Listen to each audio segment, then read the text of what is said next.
Buenas noches, amigos. Soy Jerónimo y nací en un pequeño rancho perdido entre las montañas de Oaxaca. Allí crecí escuchando el canto de los gallos al amanecer y el ruido de la leña ardiendo en el fogón. Mis padres siempre han vivido en el rancho, cuidando un pequeño ganado que nunca ha sido mucho, pero siempre ha sido suficiente. Hace algunos años decidí mudarme al pueblo con mi esposa Lourdes. Fue un cambio necesario, o al menos eso pensamos en su momento. Pero yo extraño el ritmo lento de los días en el rancho, por eso siempre que puedo regreso a visitar a mis padres. Lo que voy a contarles ocurrió una noche después de una cena familiar. Habíamos comido muy bien, había risas y muchas historias, pero las cosas con Lourdes no estaban bien en esos días. Habíamos tenido varias semanas tensas. No habíamos discutido abiertamente, pero los silencios entre nosotros eran pesados, como si cada uno estuviera cargando algo que no quería decir. Después de la cena, mi mujer me dijo que quería regresar temprano al pueblo. Su tono era firme. Me dijo que mis primos iban a bajar en su camioneta y que prefería irse con ellos. Me ofrecí a acompañarla, pero ella insistió en que me quedara con mi familia. Nos despedimos con un beso rápido, uno de esos que no dicen nada. La vi subir al coche con mis primos y desaparecer por el camino polvoriento. Me quedé hasta pasada la 1 de la madrugada, escuchando historias de mis tíos. Ellos siempre tenían algo que contar, desde anécdotas de la cosecha hasta relatos de cosas que juraban haber visto en los cerros. Yo intentaba concentrarme, pero mi mente estaba con Lourdes. Finalmente decidí regresar. El trayecto no era muy largo, a lo mucho 1 hora. Conocía bien el camino, cada curva, cada tramo de tierra. Sin embargo, esa noche algo se sentía distinto. No sabría decir qué era, pero había una incomodidad que no podía quitarme de encima. Encendí el estéreo para poner música. Una ranchera empezó a sonar, de esas que parecen abrazarte con sus letras. Intenté enfocarme en la carretera, en las sombras que se proyectaban con las luces de la camioneta. Los grillos seguían cantando y el sonido del motor era lo único constante. Pasé por una comunidad pequeña, apenas 6 casitas al costado de la carretera. Paredes de adobe, techos de lámina, luces apenas perceptibles en las ventanas. A esa hora todo estaba apagado, como si el mundo entero estuviera dormido. Seguí avanzando. Entonces llegué a una de las curvas más pronunciadas del camino. Fue ahí donde lo vi. Varias piedras grandes estaban esparcidas en medio de la carretera, bloqueando el paso por completo. Mi primer pensamiento fue que era gente de la maña. Había escuchado muchas historias de cómo bloqueaban caminos para emboscar a sus enemigos o detener a cualquiera que tuviera la mala suerte de pasar por ahí en el momento equivocado. Respiré hondo y traté de mantener la calma. Bajé la velocidad poco a poco mientras las luces de la camioneta iluminaban las rocas. Eran lo suficientemente grandes para bloquear el paso completamente. No había manera de que pudiera pasarlas sin bajar del vehículo. Sentí como mi pecho se tensaba y mis manos apretaron el volante con más fuerza. Mi cabeza empezó a trabajar rápido pensando en todas las opciones. La carretera estaba vacía. No había señales de que alguien más estuviera cerca, pero eso no significaba nada. En estas situaciones, el peligro no siempre se muestra a simple vista. Las sombras de los árboles a los lados del camino parecían alargarse con el movimiento de las luces, creando figuras que mi mente empezaba a interpretar como personas escondidas. Intenté no perder la calma. Siempre había escuchado que en estas situaciones lo peor que uno puede hacer es mostrar miedo, pero eso era más fácil decirlo que hacerlo. Me quedé ahí, detenido en medio del camino, mirando las piedras iluminadas por los faros de la camioneta. No sabía qué hacer.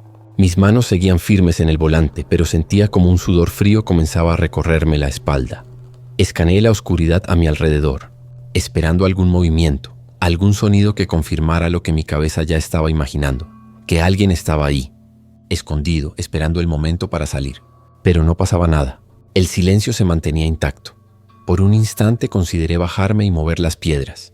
Eran grandes, pero no imposibles de apartar si usaba suficiente fuerza. Sin embargo, una voz en mi cabeza me detuvo. ¿Y si es una trampa? Decidí que lo mejor sería regresar al rancho de mis padres. El camino de vuelta no era tan largo y allí estaría seguro. Solté un poco el aire que había estado conteniendo, tomé el volante con firmeza y puse la camioneta en reversa. Justo cuando el vehículo comenzó a moverse, algo llamó mi atención. Lo vi por el rabillo del ojo. Al principio pensé que era mi imaginación, pero no. Algo o alguien se asomaba detrás de una de las piedras. Era un rostro pálido que destacaba entre la oscuridad. Tenía el cabello largo y desordenado y me miraba fijamente. Mi pecho se apretó aún más. Mi primer pensamiento fue que era una mujer, tal vez alguien de los chicos malos. Tal vez usaban a mujeres para distraer o desarmar a sus víctimas. No podía quitar los ojos de esa figura. Solo se veía su cara, blanca como la cal, pero sus ojos no pestañeaban. Y eso me ponía todavía más nervioso. Quise convencerme de que era una persona normal, alguien que tal vez estaba ahí por casualidad, aunque todo en mi interior gritaba que algo no estaba bien. Mi instinto me decía que no me quedara ahí más tiempo.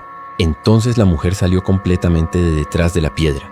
Fue en ese momento cuando el miedo que sentía se transformó en algo más profundo, algo más primitivo. Sus piernas eran extrañas. No tengo otra forma de describirlo.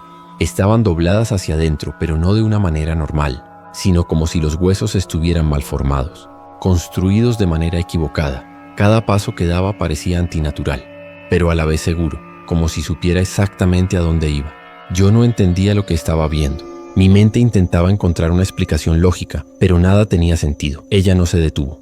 Caminaba justo frente a la camioneta con el rostro inexpresivo. Sus movimientos eran fluidos pero perturbadores, como si el cuerpo que llevaba no fuera suyo. Me quedé inmóvil con las manos aún apretando el volante. No sabía si apagar las luces, avanzar o simplemente quedarme ahí. Mis pensamientos iban y venían, y en medio de todo solo podía sentir como el miedo se apoderaba de mí. La mujer no hacía nada más que caminar, pero eso era suficiente para que un escalofrío me recorriera de pies a cabeza. Sin pensarlo 2 veces, metí reversa. Las ruedas de la camioneta comenzaron a girar en la tierra suelta, levantando polvo mientras retrocedía poco a poco. Mis ojos estaban fijos en aquella mujer, o lo que fuera que estaba frente a mí, con esas piernas dobladas que parecían no pertenecerle. Estaba a punto de dar la vuelta y regresar, cuando de repente sucedió algo que me congeló. La mujer se lanzó sobre el parabrisas, con una fuerza que no parecía humana. Fue tan rápido que apenas tuve tiempo de reaccionar. Escuché el golpe seco de su cuerpo contra el vidrio, y el ruido resonó dentro de la camioneta como un trueno. El vidrio no se rompió, pero tembló con el impacto. Ella estaba ahí, pegada al parabrisas, con su rostro distorsionado y sus ojos fijos en mí. Sus movimientos eran frenéticos, como si temblara, como si no tuviera control de su propio cuerpo. Sus manos golpeaban el vidrio con desesperación, como si intentara meterse. Mi respiración se volvió errática. Mis manos temblaban sobre el volante. Intentaba mantener el control, pero no podía dejar de mirarla. Su boca era lo más aterrador. Se abría cada vez más. Adentro no había dientes, no había nada. Solo un vacío oscuro, como un túnel sin fin. Aceleré de reversa sin pensar en otra cosa más que en alejarme de ahí. Las ruedas patinaban en el suelo y la camioneta daba sacudidas violentas mientras intentaba ganar velocidad. En mi desesperación casi me salgo de la carretera y caigo por un barranco. Las luces del vehículo iluminaban el borde y por un segundo sentí que todo estaba a punto de acabar. Logré girar el volante justo a tiempo, pero aquella mujer seguía ahí, aferrada al parabrisas. El vidrio crujía bajo sus manos, como si en cualquier momento fuera a ceder. Sus ojos eran lo peor. No tenían nada de humano. Estaban desorbitados, inyectados de un frenesí que me helaba la piel. Me miraban como si yo fuera su presa, como si lo único que importara fuera atraparme. Sentía como el miedo me paralizaba, como mis manos temblaban tanto que apenas podía mantener el volante recto. Intentaba no perder el control de la camioneta, pero esa cosa no dejaba de moverse, de golpear, de intentar entrar. En un momento de puro pánico, grité, aunque sabía que nadie podía escucharme. Mi voz apenas salía, rota por el miedo, seguía acelerando. Las ruedas giraban sin control y el motor rugía como nunca antes. No sabía cuánto más podría soportar. Sentía que mis fuerzas se agotaban, que mi mente no podía procesar lo que estaba pasando. Su cuerpo se sacudía de manera antinatural, como si estuviera fuera de sí. La camioneta vibraba con cada golpe, y el sonido de sus manos contra el vidrio era como un tambor que retumbaba en mi cabeza. Intenté mirar hacia otro lado, concentrarme en el camino, pero era imposible. Su rostro ahora se golpeaba contra el parabrisas. En una curva cerrada, mientras la camioneta daba un brinco al pasar por un bache, aquella cosa perdió el equilibrio y cayó al suelo. Escuché el golpe seco de su cuerpo contra la tierra y por un segundo pensé que todo había terminado. Pero no. A través del retrovisor, la vi moverse, torciendo su cuerpo de una manera antinatural. En cuestión de segundos se puso de pie. Se levantó rápido, casi como si fuera una araña, apoyando sus manos y piernas en el suelo de manera extraña, y empezó a moverse hacia mí. Grité de puro pánico mientras pisaba el acelerador con todas mis fuerzas. La camioneta rugió y las ruedas levantaron polvo, pero aquella cosa no se detuvo. Corría tras de mí. Sus piernas torcidas parecían no ser un obstáculo. Sus movimientos eran rápidos, y no importaba cuánto acelerara. Ella seguía ahí, persiguiéndome, acercándose más con cada segundo. Mis ojos se llenaron de lágrimas. No podía evitarlo. El pánico era demasiado. Nunca en mi vida había sentido algo así, algo tan oscuro, tan maligno. Empecé a rezar en mi mente, aunque las palabras apenas se formaban en mi cabeza. Mis labios se movían, pero mi voz no salía. Solo sentía el calor de las lágrimas corriendo por mi cara mientras esa cosa seguía corriendo detrás de mí, cada vez más cerca. Entonces, entre las luces de la camioneta y la oscuridad del camino, vi las primeras casas de la pequeña comunidad que había pasado antes. En ese momento se sentían como un refugio, como mi única esperanza.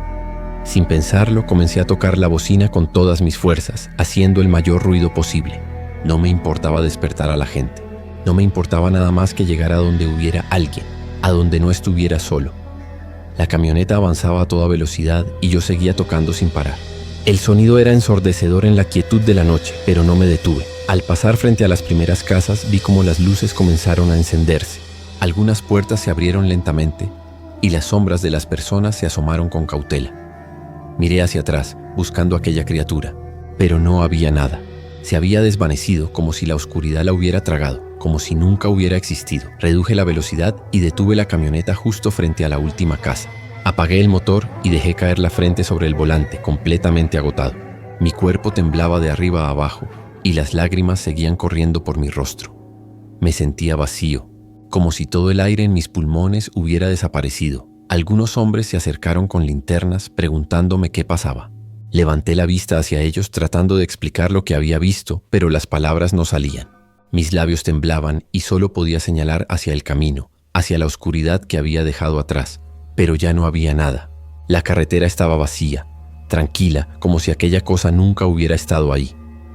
Cuando finalmente me bajé de la camioneta, mis piernas apenas me sostenían.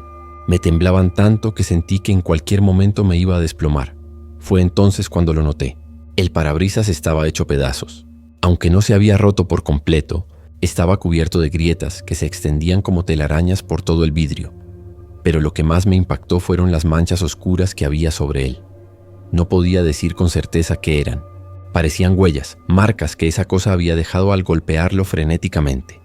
Y había algo más, un olor extraño que llenaba el aire. Era un olor pesado como a quemado, pero no de madera ni de plástico, sino algo diferente, algo que no podía identificar. Los hombres de la comunidad insistieron en llevarme de vuelta al rancho de mis padres. A pesar de que me sentía débil, apenas podía caminar, acepté. El trayecto de regreso fue silencioso. Yo apenas hablaba, esa noche casi no dormí. Mis pensamientos no me dejaban en paz, y cada vez que cerraba los ojos veía esa cosa. La mujer, o lo que fuera, con su rostro pálido y sus ojos frenéticos, seguía persiguiéndome en mi mente. Al amanecer, mientras aún intentaba reponerme en la cama, mi padre entró a la habitación y se sentó junto a mí. Me miró con una mezcla de preocupación y desconcierto antes de decirme: el camino amaneció bloqueado. Las piedras siguen ahí, en el lugar donde dijiste que te pasó todo. Lo miré, sintiendo como el miedo volvía a apoderarse de mí. Su expresión no era la de alguien que dudaba de mis palabras. Parecen haberlas puesto a propósito, como si alguien quisiera bloquear el paso de todos, agregó. Sus palabras me dejaron helado. Cuando finalmente regresé a mi casa en el pueblo, Lourdes me estaba esperando. Había estado preocupada desde que mis padres le avisaron lo que había pasado, pero creo que nada la preparó para verme en ese estado. Apenas crucé la puerta, me abrazó con fuerza, como si quisiera asegurarse de que estaba a salvo. Los días siguientes fueron muy pesados. Apenas podía levantarme de la cama. Una fiebre intensa me consumía y mi cuerpo entero dolía, especialmente los huesos. Cada movimiento se sentía como si algo dentro de mí estuviera roto. Mi esposa estaba a mi lado en todo momento, preocupada, cuidándome con esmero. Me preparaba tés, me ponía paños fríos en la frente y trataba de convencerme de que todo estaría bien. Pero yo no podía sacarme de la cabeza la imagen de aquella mujer. Esa mirada fija, esos ojos frenéticos, su boca que parecía un abismo oscuro. Todo seguía atormentándome. Lourdes me decía que no pensara en ello, que todo había pasado. Pero yo sabía que no era tan simple. Cada vez que cerraba los ojos, su rostro pálido volvía a aparecer. Pasaron los días y aunque mi fiebre comenzó a bajar, el dolor de mis huesos no desaparecía del todo. Pronto llegó el silencio. Prefería no hablar del tema con nadie, ni con Lourdes, ni con mis padres, ni con los hombres del pueblo. Era como si al ponerlo en palabras volviera a darle vida a aquello que había visto. Y eso era lo último que quería. Pero el silencio no me ayudaba. Las marcas en la camioneta, las piedras en el camino, seguían siendo un recordatorio constante de que todo había sido real. No podía escapar de ello, ni siquiera en mi propia casa. Superar lo que pasó aquella noche no fue fácil. Fueron semanas que parecieron meses, donde me sentía como un niño asustado, incapaz de enfrentar el mundo fuera de mi casa. Apenas podía salir a la tienda o al mercado sin sentir que alguien o algo me estaba observando. El miedo se había instalado en mi pecho como un huésped al que no podía echar. Y cada pequeño ruido en la noche, cada sombra inesperada me hacía revivir esa sensación de estar siendo cazado. Lourdes contactó a una curandera del pueblo, quien me sobaba del susto varias veces por semana. Usaba hierbas, humo de copal y rezos antiguos. Decía que algo se había pegado en mí y que necesitaba limpiarlo. Aunque no sabía si creerle, cada sesión me ayudaba a calmarme un poco más. Mi historia no tardó en hacerse conocida. Algunos decían que era mentira, otros aseguraban que cosas como esas siempre habían pasado en los cerros. Yo prefería no hablar del tema. Revivirlo era como abrir una herida que apenas comenzaba a sanar. Comenzamos a ir más seguido a la iglesia. Mi esposa habló con el padre, quien me escuchó con atención cuando le conté lo que pasó. No me juzgó, solo dijo que había cosas que no se podían explicar y que lo mejor era buscar protección en la fe. Me bendijo con agua especial, preparada para casos como el mío, y me pidió que rezara mientras hacía la señal de la cruz en mi frente. Aunque el alivio era momentáneo, sentía que cada bendición me ayudaba a cargar un poco menos con el peso de esa noche. Durante los días siguientes, el padre continuó haciéndolo, dejándonos agua bendita en casa, siempre recordándome que debía mantenerme fuerte y no dejarme vencer por el miedo. Hasta el día de hoy, no puedo olvidar la imagen de aquella mujer, sus piernas torcidas, su mirada frenética y su boca oscura. Aunque el tiempo ha pasado, esa noche sigue viva en mi memoria. He aprendido a convivir con ello, aunque sigo sin entender por qué me pasó. Quizás simplemente hay cosas que no se pueden explicar. Me llamo Lilia y tengo 60 años. Nunca pensé que llegaría a contar algo así, pero hay cosas que uno no puede guardarse toda la vida. Esto pasó hace casi 30 años, cuando todavía vivíamos en un rancho escondido en la sierra de Michoacán. Éramos una familia grande, de esas que ya casi no se ven. Mi esposo y yo teníamos 5 hijos, y Adriel, el penúltimo, era el más travieso. Tenía 7 años, pero parecía que traía un resorte en las piernas. Siempre corriendo de un lado a otro, Adriel era un niño que desbordaba energía. Le encantaba seguir a su padre, ver cómo manejaba los animales y trabajar en los sembradíos. Era cariñoso y le gustaba ayudar en todo, pero también era inquieto, de esos pequeños que no pueden estar un minuto quietos. Si no estaba persiguiendo gallinas, andaba molestando a los perros o metiendo la mano en donde no debía. A veces me sacaba canas verdes, pero su sonrisa era suficiente para que todo se me olvidara. Nuestra vida en el rancho era sencilla. Nos levantábamos al amanecer, escuchando el canto de los gallos y el aire frío que se colaba por las ventanas. Los días eran largos, llenos de trabajo. Pensaba que esa vida, aunque humilde, nos protegía de las cosas malas del mundo. Nunca imaginé que algo tan extraño, tan aterrador, pudiera pasar en un lugar tan tranquilo. Yo siempre he sido una mujer estricta. Era la educación que conocíamos antes, la que aprendí de mis padres y que mi esposo también vivió en su casa. En el rancho las cosas no eran como ahora. La disciplina era fundamental. Y aunque a veces me dolía ser dura, sabía que era por el bien de mis hijos. Si no se les corregía, el mundo allá afuera lo haría. Y eso sí que era más cruel. Mi esposo era igual de regañón, aunque con una voz más grave, de esas que con solo escucharla te hacen enderezar de inmediato. Entre los dos manteníamos a los niños bajo control, y aunque había regaños y castigos, también había mucho amor. Ellos sabían que lo hacíamos porque los queríamos y porque queríamos lo mejor para ellos. Mi marido siempre fue muy cuidadoso con los niños. Desde que el sol empezaba a bajar, él mismo les decía que no se alejaran del rancho. Era una regla que no se rompía, especialmente con los más pequeños. Tampoco permitía que fueran al río solos, ni siquiera durante el día. Decía que el agua era traicionera. Pero yo sabía que sus advertencias no eran solo por los peligros naturales. Él creció escuchando las leyendas de los espantos, de los nahuales y los chaneques. Para él no eran simples cuentos, sino advertencias reales que habían pasado de generación en generación. Me contaba que su abuelo, en paz descanse, juraba haber visto a un nahual transformarse en un perro negro una noche, que un primo suyo, siendo joven, había escuchado risas en el monte. No son cosas de juego, me decía mi marido con seriedad. Estas tierras tienen sus secretos y no hay que tentar a lo que no conocemos. Yo, siendo honesta, no era muy creyente. A veces pensaba que eran solo historias para asustar a los niños y mantenerlos quietos. Pero vivir con él me hizo cambiar un poco. No sé si fue su manera de hablar, siempre tan convencido, o las cosas que pasaban en los alrededores del rancho que a veces no tenían explicación. Había noches en las que entre el viento y los ruidos de los animales me costaba quedarme tranquila. Y aunque no me lo quería admitir ni a mí misma, había aprendido a respetar esas creencias. Él tenía ciertas costumbres que yo ya daba por normales. Nunca dejaba tijeras o cuchillos con las puntas hacia afuera. Decía que era una invitación para las malas energías. Cuando veía que el aire estaba pesado, como él lo llamaba, nos pedía que no anduviéramos fuera de la casa. Y si escuchábamos algún ruido extraño en la noche, un silbido o algo que no pareciera dentro de lo cotidiano, me decía que no saliera, que no respondiera. Si no los molestas, ellos no te molestan. Repetía siempre. Todo cambió una tarde que nuestro pequeño Adriel desapareció. El sol todavía no se había escondido, y la luz dorada bañaba los campos alrededor del rancho. Adriel andaba en el corral, como siempre inquieto y metiendo las manos donde no debía. Ese día las vacas estaban más alborotadas de lo normal. Mi esposo había pasado la mañana reparando la cerca, y yo estaba en la cocina limpiando frijoles cuando escuché los gritos. «Adriel, deja en paz a las vacas», le gritó su padre desde el otro lado del corral. Pero el niño, lejos de calmarse, siguió jugando.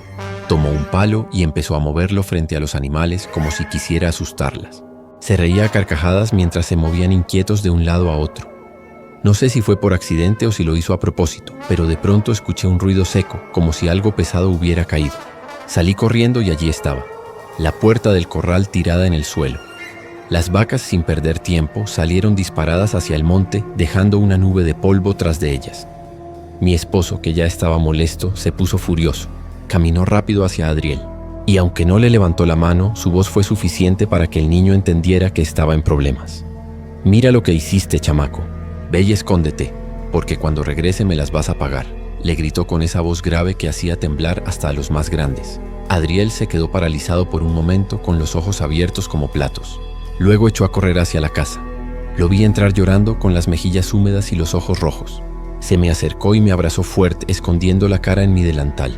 «Mamá, no quiero que papá me haga nada. Tengo miedo», me dijo entre sollozos. Yo, que todavía estaba molesta por lo que había hecho, lo aparté un poco para poder mirarlo a los ojos. «Eso te pasa por no estarte quieto. Siempre andas haciendo travesuras y mira lo que provocaste. Ahora ya sabes cómo es tu papá. Mejor compórtate para que no tengas problemas», le dije, tratando de sonar firme, aunque en el fondo me dolía verlo así. Mi niño me miró con esa carita que siempre me desarmaba, pero esta vez no dije nada más. Se limpió las lágrimas con el brazo y salió corriendo de la casa sin decir a dónde iba. Yo supuse que solo quería despejarse y no le di mucha importancia. Sabía que a pesar de todo no se alejaba mucho, o al menos eso creía. Mi esposo regresó casi una hora después, sudando y con cara de pocos amigos. Había logrado regresar a las vacas al corral, pero el trabajo le había tomado más tiempo del que pensaba. Entró a la casa y antes de decir otra cosa preguntó por Adriel. «¿Dónde está el niño?», me dijo mientras se limpiaba el sudor con el dorso de la mano. «No sé. Salió corriendo después de lo del corral», le respondí con calma, pensando que no debía estar lejos. Mi esposo salió a buscarlo. Primero revisó detrás del corral, donde solía esconderse cuando estaba enojado o asustado. Luego fue al monte cercano, ya llamándolo a gritos. Yo empecé a preocuparme cuando escuché su voz alzarse más y más. Cuando volvió a la casa, ya no parecía enojado, sino intranquilo. «¿No ha regresado?», me preguntó. Y cuando le dije que no, su expresión cambió. Sin decir más, salió de nuevo, y esta vez revis.